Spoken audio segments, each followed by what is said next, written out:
अंतरराष्ट्रीय कृष्ण भावनामृत संघ इस्कॉनर प्रतिष्ठाता जगद्गुरु कृष्णकृपा श्रीमूर्ति श्री श्रीमद एसी भक्तिवेदांत स्वामी श्रील प्रभुपाद श्रीचरण अनंत कोटि दंडवत प्रणाम। ब्रह्ममाध्य गौड़ संप्रदायर इष्ट श्री गौरांग महाप्रभु आविर्भाव तिथि को सारा विश्व आज गौर पूर्णिमा नाम धूमधाम सह पालन करथिबा बेले आज नुआपड़ा इस्कॉन रे मध्य बहु आनंद और उल्लासर सहित पालन करा जाउछि। नुआपड़ा इस्कॉन मंदिर परिचालक ब्रह्मचारी पूज्यपाद जगमोहन श्याम दासଙ୍କ नेतृत्व में एही पवित्र महामहोत्सव पालन करा जाउथिबा बेले ब्रह्ममाध्य गौड़ संप्रदायर दीक्षित भक्त माने उपवास रही महाप्रभु को अभिषेक करछन्ति।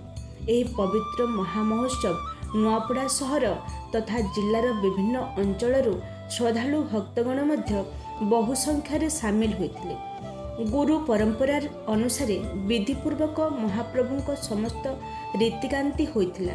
कलिजुगर महामंत्र हरिनाम संकीर्तन रे झुमी उठुथिले भक्तगण। सेपरि ता परदिन जगन्नाथ मिश्र महोत्सव मध्य पालन करा जायतिला। एही महामहोत्सव उत्सव रे महाप्रभु पाखरे 56 भोग लगा जायतिला।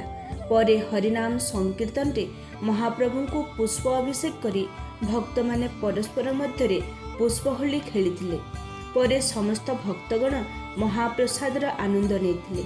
सनातन धर्म को बजाय रखिथिबा एही इस्कॉन अनुष्ठान रे जाति धर्म निर्विशेष रे बहु संख्यार युवक युवती माने सनातन धर्मर पवित्र धर्मग्रंथ श्रीमद् भगवद गीतार भगवान श्रीमुखर निःसृत बाणी को निज जीवन में आचरण करी निज जीवन और चरित्र को सुंदरमय करी गढ़ी तोलुथिबा देखिबाकू मिलिथिला।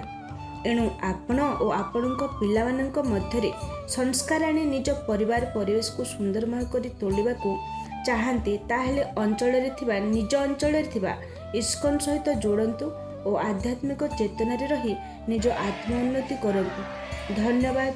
हरे कृष्ण हरे बोल।